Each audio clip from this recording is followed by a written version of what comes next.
मित्रों, पिछले वीडियो में लिपियों के अध्ययन के अंतर्गत हम नागरी लिपि के संबंध में चर्चा कर रहे थे और नागरी लिपि के विकास एवं अन्य लिपियों के नागरी पर प्रभाव की हम चर्चा कर चुके हैं। और इस प्रभाव के अंतर्गत अन्य लिपियों का नागरी पर जो प्रभाव पड़ा, इसके अंतर्गत हमने फारसी प्रभाव को समझा, गुजराती प्रभाव को समझा। यानी फारसी की जो लिपि है उस लिपि का नागरी पर किस रूप में प्रभाव पड़ा है, कौन से चिन्ह उसके कारण आए हैं, और इसके अतिरिक्त गुजराती की लिपि का भी प्रभाव किस रूप में दिखाई देता है, इनके बारे में जानकारी हम प्राप्त कर चुके हैं। तो आज उसी चर्चा को आगे बढ़ाते हुए हम अंग्रेजी रोमन लिपि जो है उसके नागरी पर प्रभाव को देखते हैं। अंग्रेजी भाषा का प्रभाव भी हिंदी भाषा पर पड़ा है। बहुत सारे शब्द अंग्रेजी के हमारी भाषा में अपनाए गए हैं, प्रचलित हैं और बड़ी सहजता से उनका प्रयोग होता है। और इतना ही नहीं, उनका प्रयोग हिंदी की प्रकृति के अनुसार ढलकर होता है। यानी वे शब्द हिंदी के जो व्याकरणगत नियम हैं उनके अनुसार ढल गए हैं, प्रयुक्त किए जाते हैं। अब छात्राएं बहुत प्रयोग करती हैं। स्कूल या कॉलेज जो शब्द हैं, कॉलेजों में जाओ, कॉलेजों, स्कूलों, स्कूलें या क्लासें या क्लासों में जाओ, ये प्रयोग होता है। शब्द अंग्रेजी के हैं और बहुवचन रूप हिंदी का है, हिंदी व्याकरण के अनुसार है। तो ऐसे प्रयोग बहुत होते हैं। तो अंग्रेजी के शब्द हमारी बोलचाल में भी बहुत आ गए हैं। हम देखते हैं कि अंग्रेजी की जो रोमन लिपि है, उस रोमन लिपि का हमारी नागरी लिपि पर प्रभाव कहाँ दिखाई देता है, किस रूप में दिखाई देता है, कितना दिखाई देता है। तो थोड़ा सा इसको जानने का हम प्रयास करते हैं। शब्दों के प्रयोग पर, शब्द भंडार पर नहीं जाएंगे, हम शब्द भंडार पर चर्चा करेंगे। तब हम हिंदी शब्द भंडार के अंतर्गत कौन कौन सी भाषाओं के शब्द प्रचलित हैं वो हम बाद में देखेंगे। अभी हम लिपि का अध्ययन कर रहे हैं तो लिपि के बारे में ही बात करते हैं। तो अंग्रेजी की जो रोमन लिपि है उसका प्रभाव कैसे दिखाई देता है। आज समय है समूह संचार का, सोशल मीडिया का, इलेक्ट्रॉनिक माध्यम का प्रयोग आप सब करते हैं। मोबाइल सबके हाथ में है। मोबाइल पे आप जो टाइप करते हैं, नागरी का प्रयोग बहुत कम करते हैं और रोमन का प्रयोग बहुत ज़्यादा है। सब कुछ हिंदी भाषा आप लिख रहे हैं लेकिन रोमन के माध्यम से लिख रहे हैं। रोमन हिंदी है वो। रोमन लिपि में हिंदी लेखन खासतौर से जो मोबाइल हमारे हाथ में, सबके हाथ में रहता है, उसमें किया जाता है। बहुत कम लोग हैं, हालांकि हिंदी लिपि में भी मोबाइल में कार्य होता है, हो सकता है और किया जाता है, लेकिन ज़्यादातर खासतौर से जो विद्यार्थी हैं, विद्यार्थी वर्ग है, वो रोमन लिपि में हिंदी लेखन का कार्य आजकल कर रहा है। तो ये भी एक संदर्भ हो सकता है, हम देखते हैं। लेकिन इसके अतिरिक्त हम हिंदी भाषा में या हिंदी की जो नागरी लिपि है उसमें रोमन के प्रभाव से कौन से लिपि चिन्ह आए हैं उन्हें हम अभी समझने का प्रयास करेंगे।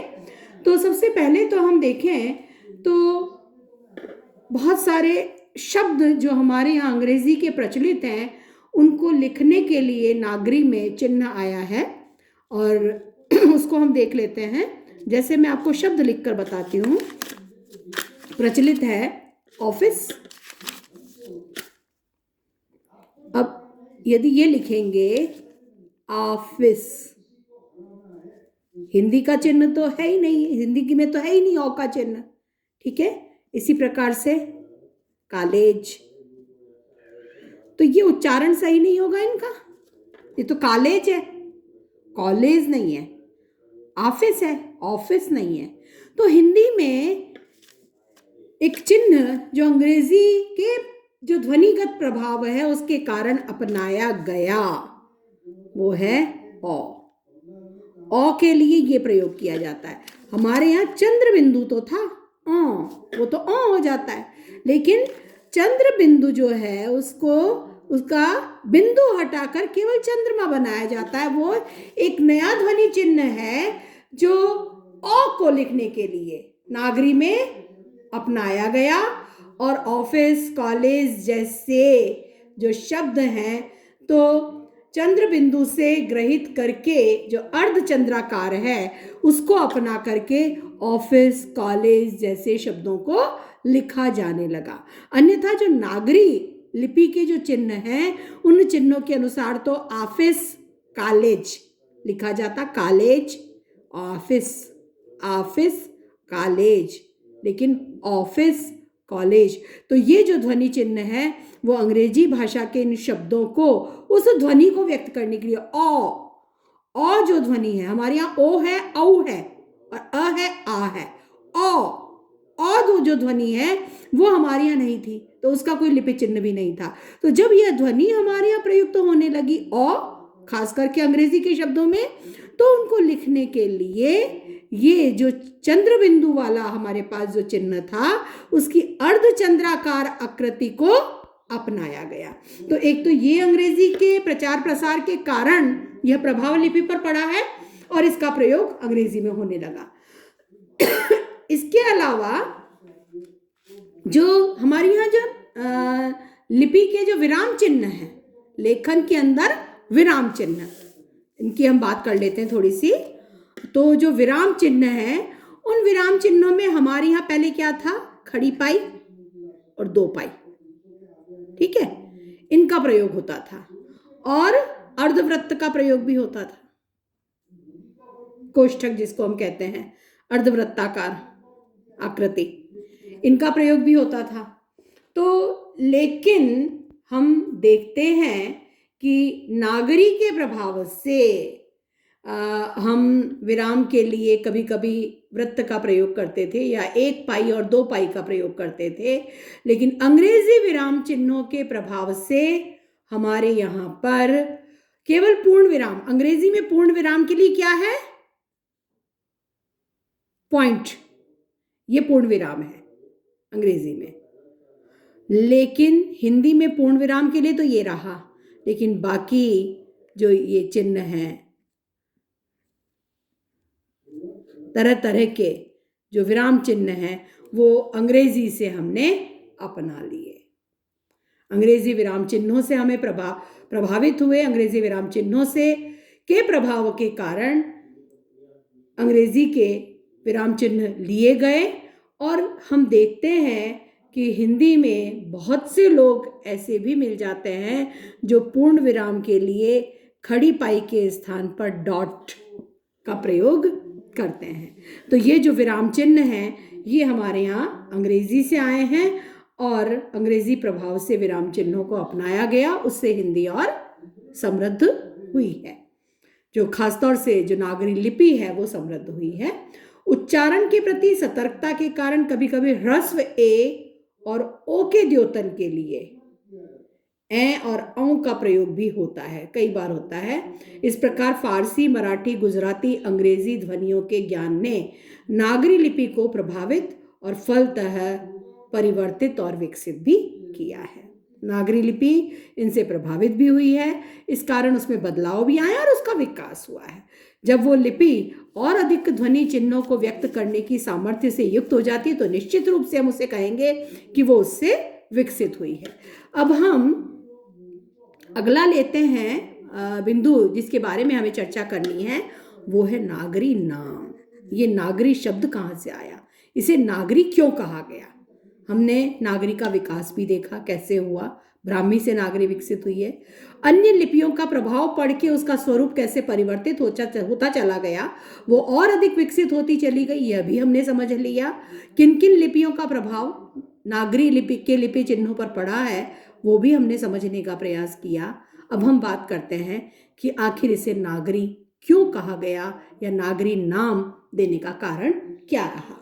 तो इस पर हम चर्चा करते हैं। यह नाम कैसे पड़ा, इस बात को लेकर भी विवाद है। इस संबंध में हमें अलग अलग मत मिल जाते हैं। गुजरात के नागर ब्राह्मणों द्वारा विशेष रूप से प्रयुक्त होने के कारण इसे नागरी कहा गया, एक मत ये है। जो अलग अलग मत मिलते हैं उन्हें बिंदुवार क्रम में ही आपको लिखना होगा। एक एक करके हम उन मतों की चर्चा कर लेते हैं। तो गुजरात के नागर ब्राह्मण गुजरात में होते हैं और उनके द्वारा विशेष रूप से प्रयुक्त होने के कारण यह नागरी कहलाई। दूसरा है प्रमुख रूप से नगरों में प्रचलित होने के कारण इसे नागरी कहा गया, कि नगर में इसका प्रयोग होता है इसलिए यह नागरी है। कुछ लोगों के अनुसार ललित विस्तार में उल्लिखित नागलिपि ही नागरी है, तो नाग से नागर शब्द बन गया। तो ललित विस्तार में जिस नागलिपि का उल्लेख किया गया वही नागरी है और नाग से ही नागर शब्द विकसित हो गया। तांत्रिक चिन्ह देवनागर से साम्य के कारण इसे देवनागरी और फिर नागरी कहा गया। और अगला मत आता है देवनगर अर्थात काशी में प्रचार के कारण देवनागरी कहलाई। देवनगर में, काशी में इसका प्रचार है इसलिए इसे देवनागरी कहा गया। एक अन्य मत के अनुसार मध्य युग में स्थापत्य की एक शैली नागर थी और जिसे चतुर्भुजी आकृतियां होती थी। दो अन्य शैलियां द्रविड़ अष्टभुजी या सप्तभुजी होती थी तथा वेसर वृत्ताकार थी। इसको थोड़ा सा समझ लीजिए। मध्य युग में स्थापत्य की आकृतियां हुआ करती थी, तो एक आकृति थी नागर नाम से। तो मैं इसको थोड़ा बदल देती हूँ, पृष्ठ को बताती हूँ। नागर, नागर नाम की स्थापत्य की आकृतियां, स्थापत्य, ठीक है, स्थापत्य की आकृतियां होती थी, चिन्ह होते थे। तो नागर तो थी चतुर्भुजी, ठीक है। इसके बाद में आती है द्रविड़ शैली। द्रविड़ शैली अष्टभुजी और सप्तभुजी थी। द्रविड़ शैली कैसी थी? या तो अष्टभुजी या सप्तभुजी। तो अष्टभुजी का क्या होगा? कितनी भुजाएं? 1 2 3 4 5 6 7 और 8। ये वृत्ताकार ही हो गया, बनाया नहीं गया आकर पूरा। बड़ा बनाएंगे थोड़ा तो अष्टभुजी बन जाएगा। 1 2 3 4 5 6 7 और 8। ये तो अष्टभुजी आकृति हो गई। और सप्तभुजी 1 2 3 4 5 6 और ये 7। ये इस तरह से ये स्थापत्य की आकृतियां हैं अलग अलग, ठीक है। तो इस तरह से अलग अलग आकृतियां हुआ करती थी स्थापत्य की। तो उनमें जो नागर शैली है स्थापत्य की, उसकी आकृति कैसी थी? चतुर्भुजाकार थी। और जो नागरी लिपि है उसके अक्षर कैसे हैं? चतुर्भुजाकार ज्यादा हैं। कौन से? जैसे भ, म, प, ठीक है। इस प्रकार के ग, ये चतुर्भुजाकार है। इनका आकार कुछ कुछ चतुर्भुज जैसा है इन अक्षरों का। यही बनता है, यही बनता है। तो नागरी शैली स्थापत्य की जो है उसकी आकृति चतुर्भुजाकार थी और जो नागरी लिपि है उसमें चतुर्भुजी अक्षरों की अधिकता है, इस कारण इसे नागरी कहा गया। तो लेकिन ये सभी मत, इनमें से कोई भी मत बहुत अधिक प्रामाणिक प्रतीत नहीं होता, लेकिन अलग अलग मत हैं। नागरी नाम आखिर आया तो कहाँ से? इस लिपि को नागरी कहा गया तो क्यों कहा गया, तो उस पर विचार हमने कर लिया। अब अगले वीडियो में हम वैज्ञानिक लिपि के गुण और नागरी में कितनी वैज्ञानिकता है, यानी सबसे वैज्ञानिक लिपि कौन सी हो सकती है, लिपि में वैज्ञानिकता हो या वैज्ञानिक लिपि के क्या गुण होने चाहिए, क्या विशेषताएं होनी चाहिए, और नागरी लिपि कहाँ तक वैज्ञानिक है या उसमें कहाँ तक वैज्ञानिकता का गुण है, इस संबंध में चर्चा हम अगले वीडियो में करेंगे।